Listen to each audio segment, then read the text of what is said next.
वास्तव में 7 दिन में मरने का श्राप केवल परीक्षित को नहीं, हम सबको लगा हुआ है।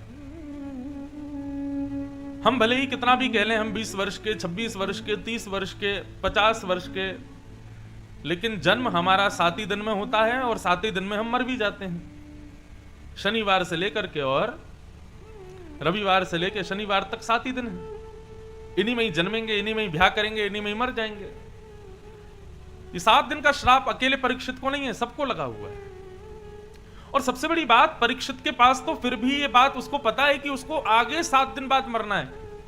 जल्दी मरने वाली की मुक्ति का उपाय पूछते हुए परीक्षित जी मानो हम सबको केंद्र में ले रहे हैं, क्योंकि हमको तो अगले क्षण का भी नहीं पता कि हम जीवित रहेंगे कि नहीं।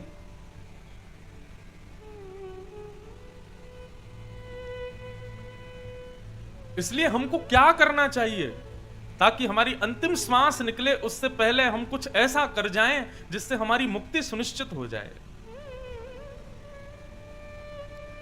तब श्री सुखदेव जी महाराज कहते हैं, योगिनाम नृप निर्णीतम हरेर नामानुकीर्तनम।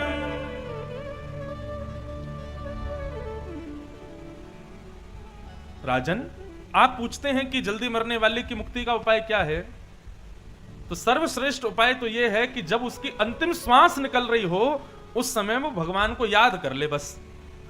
फिर चाहे जीवन में उसने कितने भी पाप किए हों, कितने भी दूषित कृत्य किए हों, कितना भी वो स्वपच जाति में जन्मा हो, कितना भी उसने भक्ष खाया हो, यदि वो अपनी अंतिम श्वास निकालते समय भगवत स्मरण कर ले तो उसकी मुक्ति निश्चित है। बहुत सावधानी से सुनिए सब लोग। राजन, योगी नाम नृप निर्णीतम, बड़े बड़े योगियों में यह निर्णय निकाला है कि भाई अंते नारायण स्मृति, अंत में यदि भगवान का स्मरण कर लिया जाए तो मुक्ति निश्चित है, मिलेगी ही मिलेगी। लेकिन प्रश्न उठता है कि हमें पता थोड़ी हमारा अंत कब होने वाला है, हमारा अंत तो कभी भी हो सकता है, तो फिर क्या करें। तब हमारे यहां पर दूसरा उपाय बताया गया, जपात सिद्धिर जपात सिद्धिर जपात सिद्धिर न संशय। इतना जप करो, इतना नाम जपो ठाकुर जी का, श्री कृष्ण गोविंद हरे मुरारे, हे नाथ नारायण वासुदेव, कृष्णाय वासुदेवाय, हरे परमात्मने, प्रणतः क्लेश नाशाय, गोविंदाय नमो नमः, ओम नमो भगवते वासुदेवाय। ऐसे आदि आदि ठाकुर जी के नाम हमारी जिह्वा पर चलते रहें अनवरत, तो कभी भी अंत होने वाला होगा तो भगवत नाम अपने आप निकल जाएगा, क्योंकि हमारी तो दिनचर्या है, हम जपात सिद्धिर जप करते ही रहते हैं ठाकुर जी के नाम का। लेकिन बंधुओं, एक बहुत बढ़िया बात हमारे शास्त्रों में बताई है,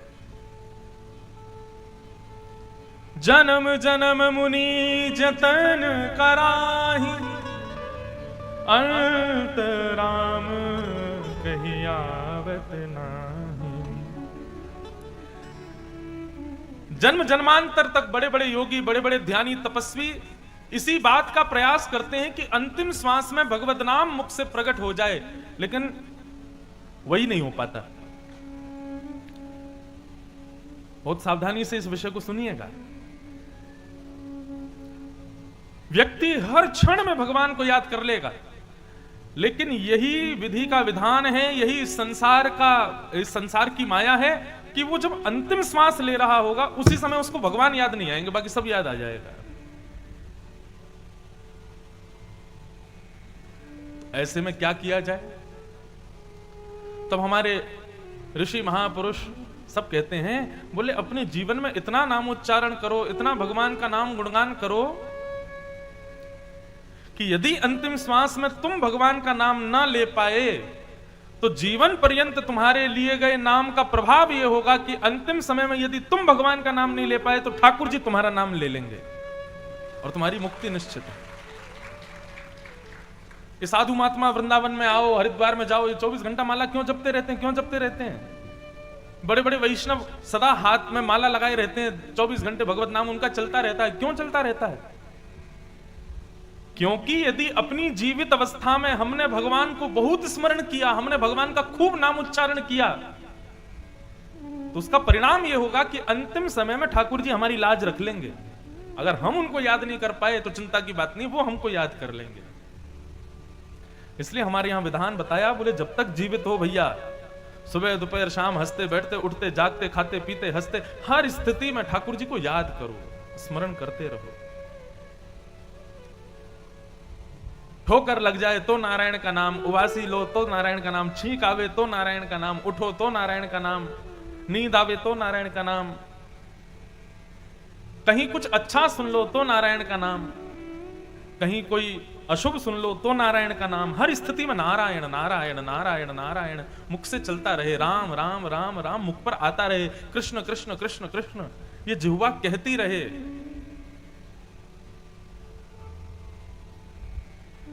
यही मुक्ति का उपाय है।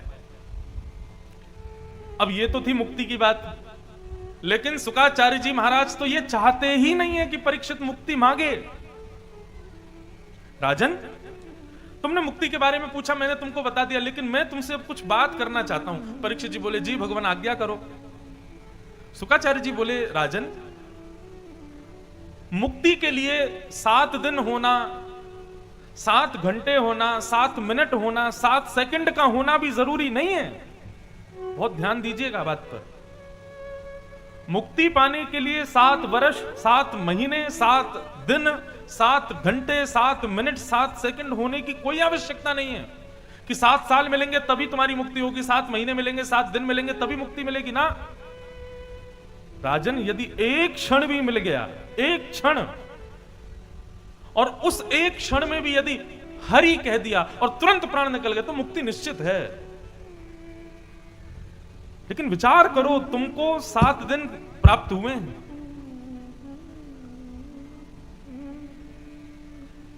शमीक ऋषि जिसने तुमको श्राप दिया वो चाहता तो यह भी कह सकता था कि अभी इसी वक्त तक्षक सर्प डस दे और राजा परीक्षित की मृत्यु हो जाए, लेकिन उसने ऐसा श्राप नहीं दिया। उसने कहा आज के 7वें दिन, सप्तमे हनि, 7वें दिन तुमको तक्षक सर्प डसेगा। ये 7 दिन मिले हैं तुमको, और इन 7 दिनों में तुम वो मांग रहे हो जो एक क्षण में हो सकता है। समझ में आ रही है बात?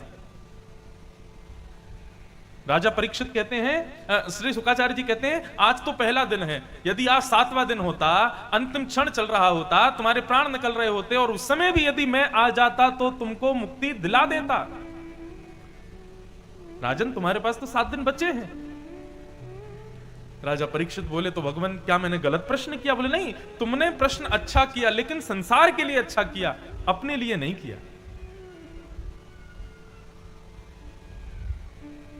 सुखदेव जी बोले, राजन परीक्षित, 7 दिन में मुक्ति नहीं, मुक्ति तो एक क्षण में भी मिल सकती है, लेकिन 7 दिन तुमको मिले हैं, तुम इन 7 दिनों में मुक्ति नहीं भक्ति मांगो। और भक्ति का प्रभाव यह होगा कि इन 7 दिनों में कथा सुनकर के, भगवत भागवत में रसास्वादन पान करके, उसमें विलीन होकर के 7 दिन बाद तक्षक सर्प के दंशन के बाद भगवत दर्शन मुक्ति से मिलेगा। लेकिन कथा यदि सुन लोगे, भक्ति यदि मांगोगे, तो तक्षक सर्प के आने से पहले शंख चक्र गदा पद्मधारी नारायण का तुम्हें दर्शन भक्ति के प्रभाव से हो जाएगा। एक बात कहें, ताली तब बजाओ जब बात समझ में आवे।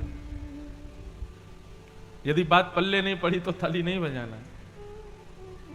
यहां मुक्ति और भक्ति में भेद की बात चल रही है।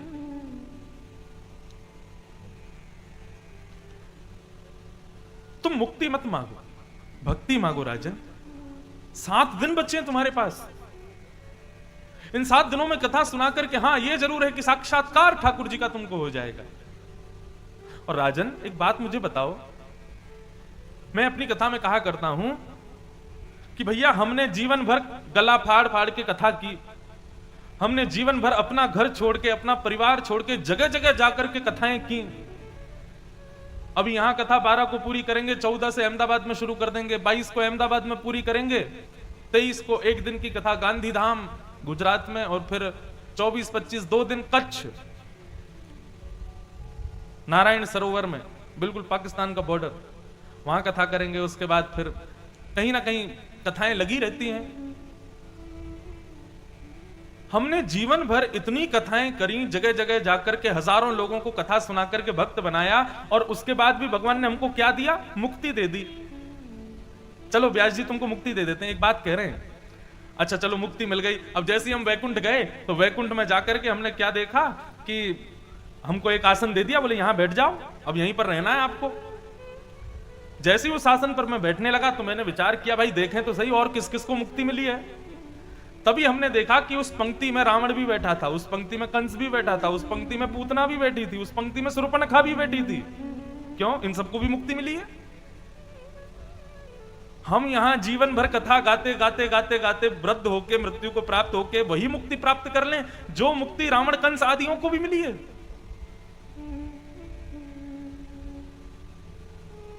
इतनी भक्ति करने का, इतनी कथा सुनाने का, इतना भजन करने का केवल ये फल मिला हमको। इसलिए भैया हमारे वृंदावन में कहते हैं मुक्ति नौन सी खारी लागे, मुक्ति भी नमक जैसी खारी लगती है भक्ति के आगे। क्यों? बोले मुक्ति के बाद तो तुमको जाना पड़ेगा ठाकुर जी के पास, लेकिन भक्ति यदि दृढ़ हो गई तुम्हारी तो इसी जन्म में, इसी जीवन में ठाकुर जी आएंगे तुम्हारे पास। इसलिए हम कथा के द्वारा मुक्ति नहीं, भक्ति मांगते हैं।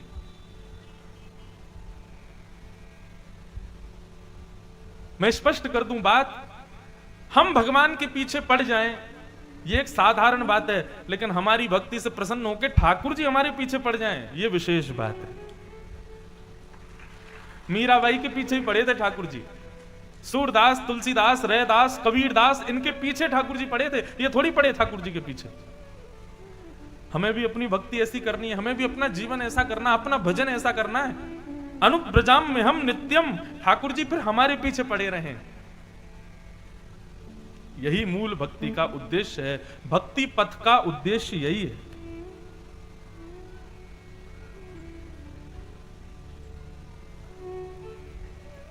राजा परीक्षित चरणों में प्रणाम करते हुए कहते हैं, बोले भगवान अब मुझे मुक्ति नहीं चाहिए, मेरे जीवन के 7 दिन शेष बचे हैं, कृपा करके मुझे अब भक्ति प्रदान करो। समीचीनम वचो ब्रह्मन् सर्वज्ञस्य त्ववानघ तमो विशीर्यते मह्यम हरेः कथयत कथा। आप मुझे भगवान की मंगलमयी कथा सुनाइए प्रभु, कृपा करो।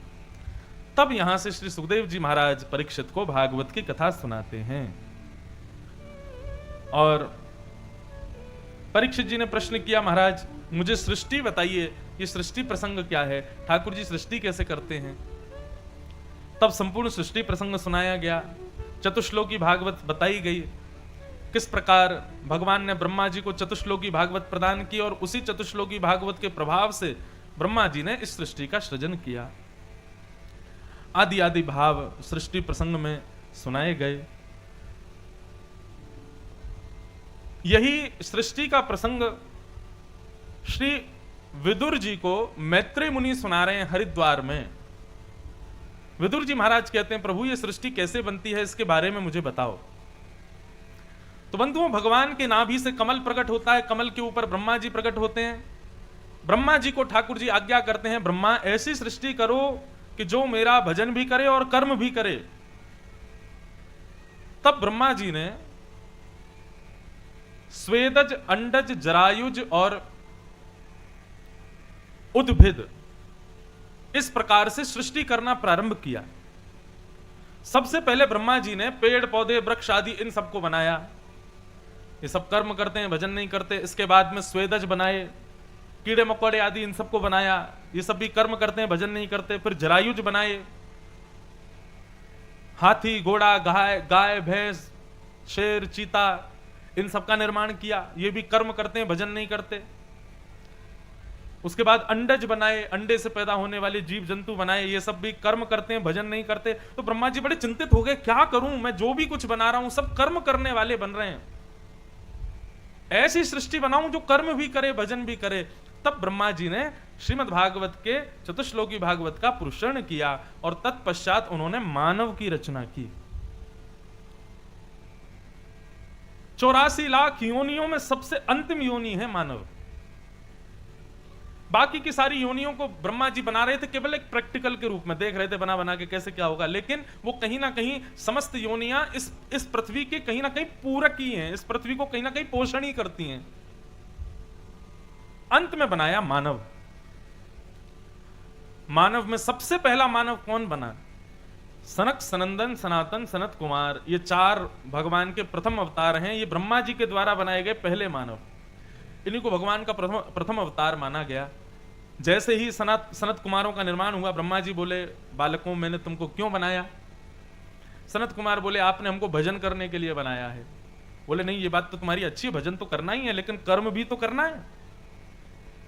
सनत कुमार बोले, हम कर्म करना नहीं जानते, हम तो भजन करना जानते हैं। अब ब्रह्मा जी दूसरी दुविधा में फंस गए।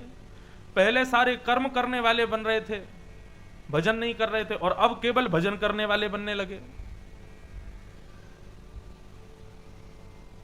तब ब्रह्मा जी ने अपने ही अंग को 2 भागों में विभाजित किया, जिसमें दाहिने अंग से स्वयंभू मनु और बाम अंग से शत्रुपा का प्रादुर्भाव हुआ। दोनों को ब्रह्मा जी ने आज्ञा की, जाओ पृथ्वी पर सृष्टि करना प्रारंभ करो। हिरण्याक्ष नाम का एक दैत्य पृथ्वी को हरण करके ले गया, जिसके वध के लिए ब्रह्मा जी की नासिका से बराह भगवान प्रकट हुए। बोलो बराह भगवान की जय। बंधुओं, बराह भगवान सूकर के रूप में ठाकुर जी प्रकट हुए। ये प्रसंग जब कभी कभी कहता हूं तो, और श्रीमद् भागवत का प्रत्येक प्रसंग ही जब कहता हूं, कभी कभी रोए खड़े हो जाते हैं, अभी भी होने लगे। और किस बात को सोच करके होने लगते हैं कि हमारे ठाकुर जी और हमारा हिंदू वैदिक सनातन धर्म कितना विस्तृत है, कितनी ऊंची सोच है हिंदुओं की और हमारे सनातन धर्म की। हमारे भगवान कौन बन के आए? सूकर बन करके आए। सब लोग हाथ जोड़ के प्रणाम करो बराह भगवान को।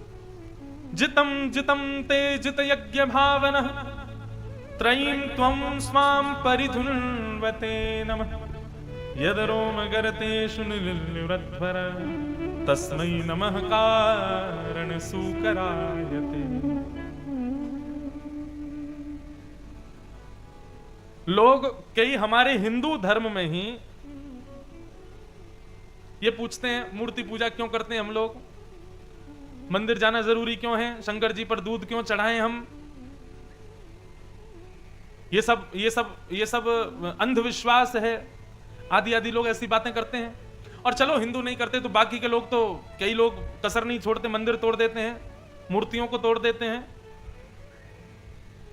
लेकिन हमारा हिंदू धर्म केवल मंदिर और मूर्तियों में ही विद्यमान नहीं है। हम तो सूर्य की भी पूजा करते हैं, बुझा दो सूर्य को। हम तो समुद्र की भी पूजा करते हैं, सुखा दो समुद्र को। हम तो वृक्षों की भी पूजा करते हैं, काट दो वृक्षों को। हम तो नदियों की भी पूजा करते हैं, सुखा के दिखाओ नदियों को। हम तो मछली की भी पूजा करते हैं, नष्ट करके दिखाओ। हम तो शेर की भी पूजा करते हैं, हम तो हाथी की भी पूजा करते हैं, कहां तक जाओ, हम तो सूकर की भी पूजा करते हैं। सर्वम खलु इदम ब्रह्म। हमारे यहां प्रत्येक वस्तु में ठाकुर जी को देख करके उसको पूजा करने का विधान है। केवल मंदिर और केवल मूर्तियों तक सीमित नहीं है हिंदू वैदिक सनातन धर्म। जिधर दृष्टि घुमाओगे, अभी अधिक मास आने वाला है, पुरुषोत्तम मास जिसको कहते हैं। पुरुषोत्तम मास में तो चलने वाली हवा भी नारायण का स्वरूप हो जाती है। 4 साल में एक बार आने वाला पुरुषोत्तम मास, इसमें सब कुछ भगवतमय हो जाता है। एक प्रकार से इसको ऐसा मानो कि भगवान ही पृथ्वी पर विचरण करते हैं, वायु के रूप में, धूप के रूप में, वर्षा के रूप में, कण कण में ठाकुर जी विद्यमान होते हैं पुरुषोत्तम मास में। इस बार आ रहा है, 17 जुलाई से प्रारंभ हो जाएगा और 17 अगस्त तक। इस बार 2 श्रावण भी आ रहे हैं, तो ये पुरुषोत्तम मास है। तो हमारा हिंदू वैदिक सनातन धर्म कितना विस्तृत है, सब में ठाकुर जी विद्यमान है। आप एक जीव ऐसा नहीं बता सकते जिसमें हमारे यहां ठाकुर जी को ना देखने का विधान कहा गया हो। सब में देखो, सबको पूजो, सबको वंदन करो। एक नाथ जी महाराज गंगोत्री से गंगा जल भर के रामेश्वरम पैदल पैदल जा रहे थे। महीनों तक चलते चलते चलते जब रामेश्वरम पहुंचे तो प्रसन्न हो गए। रामेश्वरम का गौपुरम देख करके, शिखर देख करके मन में विचार उठने लगा कि भैया आज तो हमारा जीवन धन्य हो गया, इतने महीनों की तपस्या आज पूर्ण हो गई हमारी।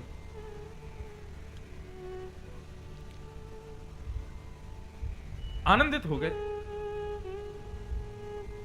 बहुत ध्यान से सुनो। गंगोत्री से गंगा जी का जल भर करके चले श्री एकनाथ जी महाराज। जंगलों में, पहाड़ों में, नदियों में, ना जाने कहां कहां से भ्रमण करते हुए महीनों बाद रामेश्वरम पहुंचे। और केवल एक ही उद्देश्य था कि गंगोत्री का जल जो मैं भर के लाया हूं, ये रामेश्वर भगवान पर अपने हाथों से चढ़ाऊंगा। कहां? गंगोत्री उत्तर में, रामेश्वरम दक्षिण में। इतनी लंबी यात्रा चल करके रामेश्वरम पहुंचे। जैसे ही रामेश्वर भगवान के मंदिर के सामने पहुंचने लगे, दिखाई देने लगा सुंदर रामेश्वर भगवान का मंदिर, एक नाथ जी नाचने लगे, आनंदित हो गए, बोले जय हो, अब मेरी तपस्या पूर्ण हो जाएगी, अब मैं ये गंगा जल रामेश्वर भगवान को चढ़ा दूंगा। इतने में ही समुद्र के किनारे एक गधा, वो प्यासा पड़ा हुआ था, उसकी जीभ बाहर निकली हुई थी, मृत्यु होने वाली थी, प्यास से व्याकुल गधा बिल्कुल तड़प रहा था। और ये दृष्टि एक नाथ जी ने देख ली। एक नाथ जी ने जैसे ही उसको देखा, मन में विचार करने लगे, अरे प्यासा गधा है, बिलबिला रहा है, इसको पानी चाहिए, समुद्र का जल खारा होता है, आसपास कहीं पोखरा तालाब भी नहीं जो ये पानी पी ले, अगर थोड़ी देर पानी नहीं मिला तो प्राण निकल जाएंगे। मन में विचार करने लगे, मेरे हाथ में गंगोत्री का जल है, मैं चाहूं तो इसको पिला सकता हूं, लेकिन ये तो मैं शंकर जी पर चढ़ाने के लिए लाया हूं, इतनी दूर, इतने महीने चल करके। लेकिन मन में विचार करने लगे, हे भोलेनाथ मुझे क्षमा करना, किसी जीव की हत्या देख करके मैं आप पर जल चढ़ाऊं, मुझे नहीं लगता आप इससे प्रसन्न होंगे। और हमारे सनातन धर्म में तो आप कण कण में विद्यमान हो, तो क्या आप इस गधे में नहीं हो? एक पंथ दो काज करूंगा, ये गंगोत्री का जल मैं इसी के मुख में डालूंगा, यदि आप मेरी तपस्या से प्रसन्न हो तो यही स्वीकार कर लेना, और नहीं स्वीकार करो तो कोई बात नहीं, इसको जीवित कर देना। और तुरंत महाराज वो गंगोत्री का जल ले जाकर के गधे के मुख में डाल दिया। जैसे ही मुख में पड़ा, भगवान शिव प्रसन्न हो गए और गधे में से ही रामेश्वरनाथ प्रकट हो गए। और प्रकट होकर के एक नाथ जी से कहा, एक नाथ जी एक बात सत्य कहूं, इतने महीने आप गंगोत्री से पैदल चल करके रामेश्वरम आए, आप अगर भीतर मंदिर में जाके शिवलिंग पर गंगा जी का जल चढ़ाते तो मैं केवल प्रसन्न होता, प्रकट नहीं होता, लेकिन आपके इस भाव ने मुझे प्रसन्न नहीं प्रकट कर दिया। एक बात कहूं बंधुओं, अपनी पूजा में, अपनी सेवा में, अपने नियम में ऐसा विधान रखो, ठाकुर जी प्रसन्न हो, यह काम नहीं करना है, ठाकुर जी प्रकट हो, यह काम करना है। सेवा ऐसी करनी है, पूजा ऐसी करनी है, साधना ऐसी करनी है कि ठाकुर जी प्रकट हो। कथा केवल ऐसी नहीं करानी है कि बस हो गई कथा, पंडाल लगवा दिया, लोग आए बैठे सुने चले गए ना।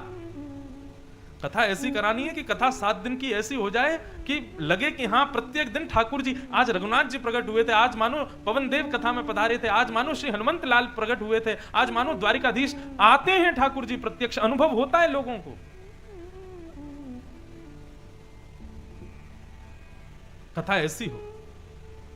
हमारे इस कथा के मुख्य यजमान गेंदलाल जी पूरे भाव से रहते हैं, खूब भाव से कथा कराते हैं। कई लोग होते हैं वो कथा कराते हैं, बड़ी कथा होती है तो ज्यादा समय ना तो कथा को दे पाते और ना व्यास जी को दे पाते, व्यवस्थाओं में ही इतने लग जाते हैं। लेकिन हमारे गेंदलाल जी बढ़िया हैं, हमारे साथ भी, हमको भी खूब समय देते रहते हैं, वहीं रहते हैं पास में ही, और सब व्यवस्था बोले कि सब संभलती रहेगी, लेकिन महाराज जी आए, उनको भी समय दें, पूरी कथा बैठ के सुनते हैं, ये अच्छी बात है। और श्रोता आप सभी अच्छे हो। आज कथा में हमारे राहुल केला से आए हैं गोपाल जी बगड़िया, ये भी बड़े अच्छे श्रोता हैं। इन्होंने राहुल केला में कथा कराई थी सितंबर में हुई थी ना। हाँ, पूज्य पिताजी महाराज की कथा 2006 में भी हुई थी यहाँ खरसिया में, हमारे बजरंग जी जिंदल जी के यहाँ। उस कथा के तो हमने चर्चे ही सुने आज तक, चाहे हमारे परिकर के लोग हों, चाहे पिताजी महाराज कहते हों, चाहे यहाँ के भी लोग जो जो उस कथा में गए, सब उसके चर्चे बताते हैं। बोले महाराज जी ऐसी कथा हुई। हमारे पंडित जी बता रहे थे, महाराज जी खरसिया रेलवे स्टेशन पर यह अनाउंस नहीं हो रहा था कि फलानी रेल आ रही है, यह अनाउंस हो रहा था कि खरसिया में कथा होने वाली, व्यास जी जिस ट्रेन में आ रहे हैं वो ट्रेन आ रही है।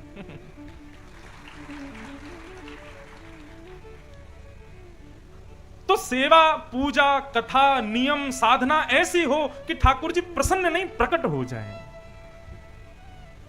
कोई मुझसे कहता महाराज जी कथा करानी है, मैं ये नहीं कहता कि भव्य कराओ, सत्य बताएं, हमारी भव्य, मैं कभी नहीं कहता कि कथा भव्य कराओ, मैं कहता हूं कथा दिव्य कराओ। भव्य तो सब्जी मंडी भी होती है, लेकिन ज्वेलरी की दुकान दिव्य होती है।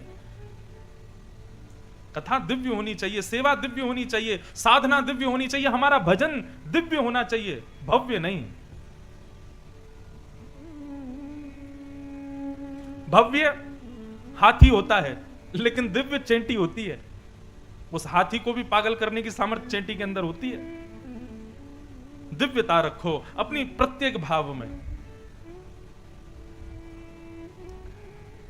भगवान बराह प्रकट हो गए और प्रकट होकर के रसातल से पृथ्वी को लाकर के पुनर्स्थापित कर दिया, और पुनर्स्थापित करके हिरण्याक्ष नामक उस दैत्य का वध कर दिया, और पृथ्वी का प्रादुर्भाव हुआ। पृथ्वी पर प्रथम मानव स्वयंभू मनु और उनकी पत्नी देवहूति का प्रादुर्भाव हुआ, और इनकी 3 बेटी 2 पुत्र हुए। आकुति, देवहूति, प्रसूति 3 बेटी हुई और 2 पुत्र हुए, प्रियव्रत और उत्तानपाद। और आगे के प्रसंग में यहां पर देवहूति कपिल देव संवाद सुनाया गया। देवहूति माता और कर्दम ऋषि का विवाह हुआ। इनके यहां पर 9 पुत्री हुई और 10वें पुत्र के रूप में साक्षात भगवान कपिल पधारे। बोलो कपिल भगवान की जय। कपिल भगवान का प्रादुर्भाव हुआ। देवहूति माता को जब यह बात पता चली कि मेरे पुत्र साधारण नहीं है, साक्षात भगवान हैं, तो एक दिन देवहूति माता ने समय अनुकूल जानकर के कपिल भगवान के चरणों में प्रणाम करते हुए उनसे कुछ प्रश्न किए। इसी को कपिल देवहूति संवाद कहते हैं। आओ हम लोग थोड़ी देर श्रवण करें। निर्वेणा नितराम भूमन असद इंद्रिय तर्षणा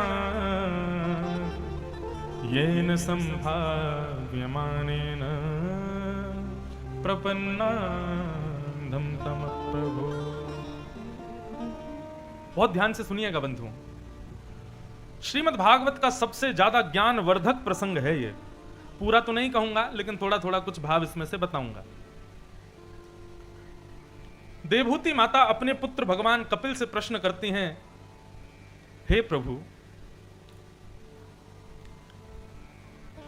आपने हमको इंद्रियां क्यों प्रदान की हैं? सब लोग इधर देखिए, बहुत ध्यान से सुनिएगा एक एक शब्द, ये बहुत योग्य विषय है। सब लोग पीले पीले वस्त्र पहन के बैठे हो, क्यों बैठे हो? नंद घर आनंद मनाने के लिए, लेकिन उसका अधिकार तो यही प्रसंग देंगे। इन ज्ञान को स्वीकार करोगे तभी उस उत्सव का अधिकार मिलेगा, इसलिए बहुत ध्यान से सुनो। देवहूति माता कहती हैं, भगवान एक बात बताइए, आपने हमको शरीर में इंद्रियां क्यों प्रदान की? कितनी इंद्रियां होती हैं हमारे शरीर में? 10 इंद्रियां। 5 ज्ञानेंद्रिय होती हैं और 5 कर्मेंद्रिय होती हैं। एक प्रकार से यह समझ लीजिए कि हम जीवात्मा इस शरीर रूपी बंगले में रहते हैं, और इस शरीर रूपी बंगले में हमारे 10 नौकर हैं। नौकर क्यों होते हैं? ताकि मालिक की जरूरतें पूरी कर सकें। आंखें दी सुंदरता देखने के लिए, कान दिए सुंदर सुनने के लिए, जीव दी सुंदर चखने के लिए, खाने के लिए। 10 इंद्रियां हैं, जिनमें से 5 ज्ञानेंद्रिय हैं और 5 कर्मेंद्रिय हैं। तो ज्ञानेंद्रियां कौन कौन सी होती हैं? ये मुंह के अंदर अंदर ही 5 ज्ञानेंद्रिय होती हैं। आंख, नाक, जीव, कान और त्वचा, ये 5 ज्ञानेंद्रिय हैं। सीधी बात, जिनसे भी आपको कुछ पता चलता है, कुछ ज्ञान मिलता है, वही ज्ञान इंद्रिय। सुंदरता का पता आंखों से चलता है, पहली ज्ञान इंद्रिय। स्वर का पता कानों से चलता है, दूसरी ज्ञान इंद्रिय। सुगंधि का पता नासिका से, तीसरी ज्ञान इंद्रिय। स्वाद का पता जीभ से, चौथी ज्ञान इंद्रिय। गर्मी ठंडी हवा का पता त्वचा से, 5वीं ज्ञान इंद्रिय। और ऐसी होती है 5 कर्म इंद्रियां, जिनसे हम कुछ करते हैं। हाथ, पैर, मुख और 2 गुप्त इंद्रिय, मलमूत्रादि परित्याग जहां से करते हैं। ये 10 इंद्रियां होती हैं हमारे शरीर में। अब देवहूति प्रश्न कर रही है कि आपने हमको ये 10 इंद्रियां क्यों प्रदान की है नाथ? भगवान बोले, ये 10 इंद्रियां आपको हमने इसलिए दी ताकि इन 10 इंद्रियों के मार्ग पर चल करके आप हमारी प्राप्ति कर सको। आंखों से हमारा दर्शन कर सको, कानों से कथा सुन सको, जीव से प्रसाद पा सको और गुणगान गा सको, हाथों से करताल बजाओ, पैरों से परिक्रमा लगाओ, प्रत्येक इंद्रिय से हमारा भजन करो, इसलिए हमने दी है। और इनसे कर्म भी कर सको, इसलिए भी दी है। लेकिन माता कहती है, बोले कि ये भजन तो करती नहीं, 10 इंद्रियां भोग विलास में पड़ी रहती हैं। आंखें कहती हैं सुंदर दिखाओ, कान कहती हैं भद्दे गीत सुनाओ, जीभ कहती है भद्दा खिलाओ, भद्दा पिलाओ। हे नाथ, हम इन असद इंद्रियों को संभालते संभालते संभालते संभालते हार चुकी हैं, लेकिन ये इंद्रियां संभल ही नहीं रही हैं। जीव का मन हो जाए कि रसगुल्ला खाना है तो एक रसगुल्ला खिला दो, उसके बाद जीव की इच्छा नहीं होगी, ऐसा नहीं हो सकता। जीव दोबारा इच्छा करेगी। इसी जीव को यदि कुसंगति मिल जाए, दोस्त यार बैठ करके थोड़ा पिला देते हैं, एक बार तो शौक शौक में पिया, उसके बाद तो आदत ही लग गई, अब ये जीव छोड़ ही नहीं पा रही है।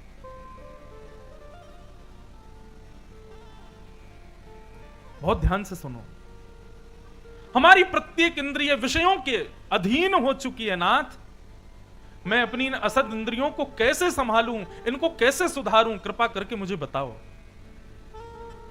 मैं इंद्रियों से कैसे निवृत्त हूं, मुझे कृपा करके बताओ।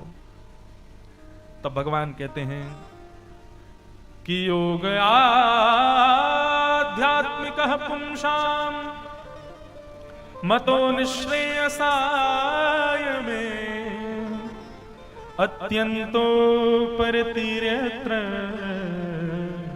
दुःखस्य च सुखस्य च। मां, इंद्रियों को सुधारने की जरूरत नहीं है। ये आंखों को, कानों को, जीभ को, हाथ को, पैर को, बाकी की इंद्रियों को सुधारने की जरूरत नहीं है। तो बोले इन सब का एक ही पावर पॉइंट है, इन सब का एक ही मेन स्विच है, उसको सुधारने की जरूरत है। बोले कौन? चित्त, हमारा मन। मां,